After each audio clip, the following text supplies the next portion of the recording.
rolls over, we'll officially begin.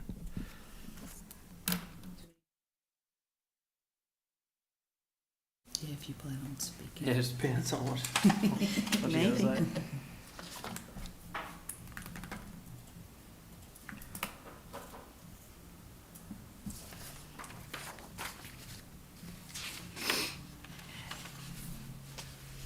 All right, it is now 5:30. I'm going to go ahead and call this Thursday, October 23rd, 2025 Board of Zoning Appeals meeting to order. The first thing that we have to do as a board is discuss and hopefully approve our minutes for last month. There's a lot of them, but I looked over them earlier. They look good to me. Anybody got any questions, comments, concerns? I'll make a motion that we approve the minutes. All right, we have a motion. We got a second. All those in favor? Aye. All opposed? Okay, that is good. Leave right here. All right, we only have one this month, one variance appeal, one variance request, and which is a welcome after last month. We don't have anything to do with trees this month. I'm going to read these conditions and the legal determination rules we have to follow from City Council into the record. The first is that the property has to have extraordinary conditions, meaning there are extraordinary or exceptional conditions pertaining to the particular piece of property. Second is other property. The extraordinary and exceptional conditions do not generally apply to other property in the vicinity. 3, utilization.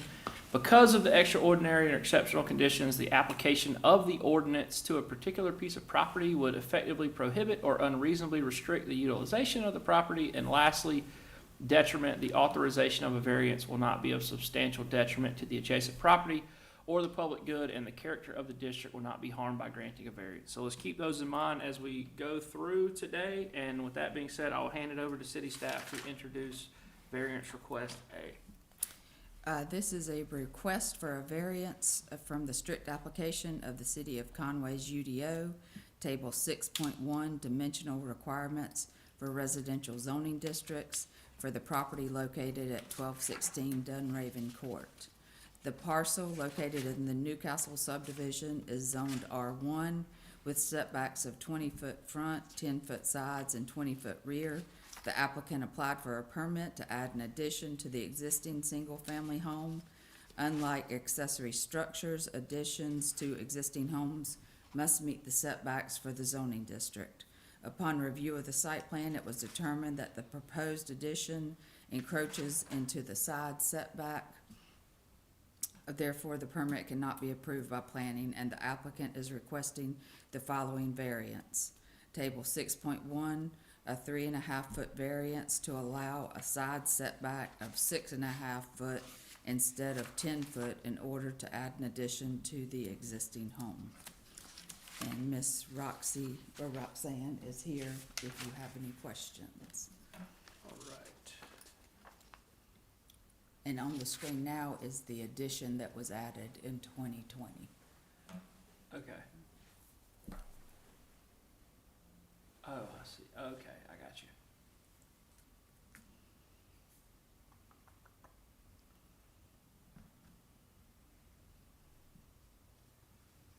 All right, if you would please come to the podium for me.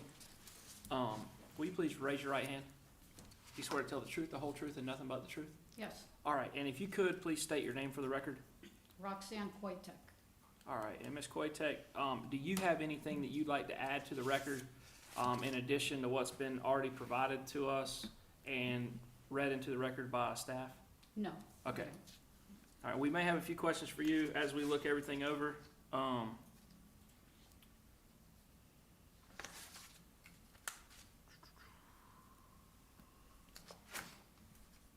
So there's been a recent addition to the house? Not since I've been there. Okay, gotcha. Right. Oh, okay. When did you purchase the home? October 4th, 2022. Okay.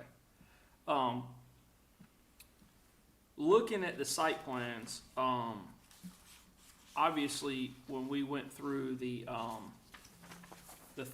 prongs we have to meet, we have a few issues that I think, is there any particular reason that that side of the house was picked? Because I know there's a screen patio on the other side, and there's a lot of yard on the other side.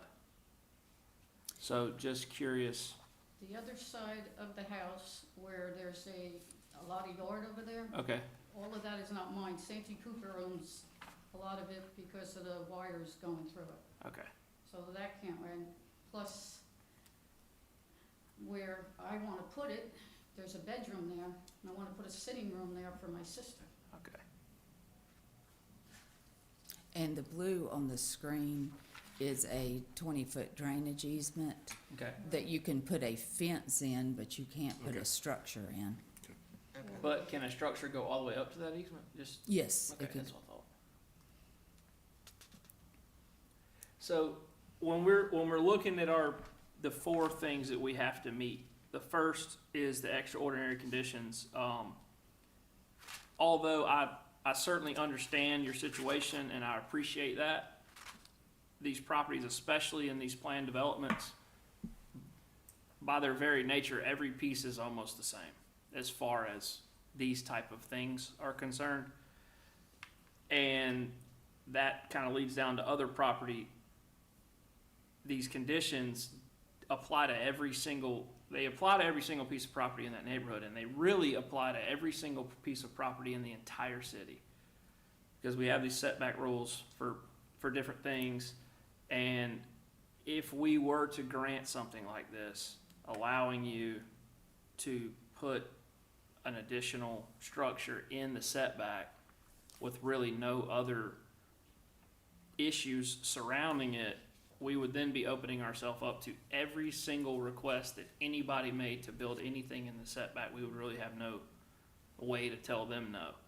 And these rules are in place. They come down to us from city council. They're in place for a lot of different reasons, but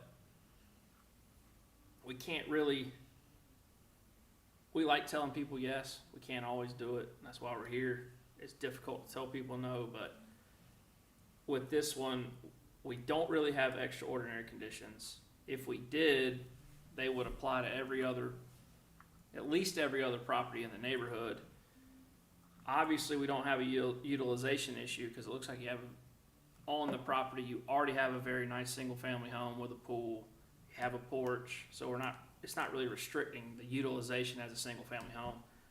And in allowing the structure to be built in the setback would actually be a detriment to probably every other piece of property in the city when we don't have a reasoning behind it. We're not trying to squeeze in landscaping requirements. We're not trying to build certain things to meet code for whether it's emergency services or other things like that. That's where we can kind of bend the rules a little bit to make sure we're not upsetting a bigger apple cart. In this situation, and I understand it is for your sister, but as we have to look at everything, we kind of have to take all that out of it. And in our situation, I don't think we can get there. I really don't think we meet any of the four prongs. We could maybe say we meet detriment. I don't really think a sitting room is a major detriment, but allowing a structure in the setback kind of is a detriment to the community as a whole, because then we wouldn't be able to tell anybody else no, and those are there for a lot of different reasons. Does anybody have any questions or anything? I don't know. And again, I can assure you, I know everybody up here, we don't like telling people no, but in this case, we really can't make it work. Do you have any questions for us? Well, I just wanted to explain the situation. I have an older sister. When you come in the door where I want to add like the sitting room, it's a handicap door there. She's got dementia and she has Parkinson's. Then I have another sister who's mentally challenged, which if I put everything on the other side, it's not going to be able to come out the room and everything. So, and then I have a sister who's slow, who's a year younger than me. So this would work for everybody to come in and out. And like I said, I certainly understand that the situation for you personally Mm-hmm. is extraordinary, But when we have to look at things by the letter of the law, from a legal standpoint and a legal determination standpoint, there's not really a hardship. I understand that the situation you're in is a personal hardship, and we certainly respect that. But from a legal standpoint, and from the rules that come down to us from city council, we don't really have a hardship. Because you have a great looking house, and you've got other places where this could potentially go. But where it's positioned, for us to approve it, we would then lose any legal standing we had to ever deny any of these ever again. And that's just something that we unfortunately can't do. That's why city staff had to tell you no the first time. But let me do this. Do you have anything else you'd like to add for No. us? No. Okay. Is there anybody else here that would like to speak for or against this variance request? All right, I'll make a motion that we close public input. Second. All right, all those in favor? Aye. All right. And again, I hate that we have to do this. I certainly understand that you've got a personal hardship, and we respect that, but legally, we've got some things we have to follow, and this would open up a lot of issues for us. So that being said, I don't think we have an extraordinary condition, and it certainly, if we did, it certainly would apply to every other piece of property, and we definitely don't have a utilization issue. So for that, with those reasons being stated, I will make a motion that we deny the variance request. Second. All right, we have a second for Mr. Hagan. All those in favor? Aye. All right, all those opposed? All right. And sorry. Okay. I- All right, thank you. Yes, ma'am. Okay. All right. Sorry. Anybody got anything else? Motion to adjourn? All right, we got a motion to adjourn. Second. We have a second from Ms. James. All right. We need to vote on that?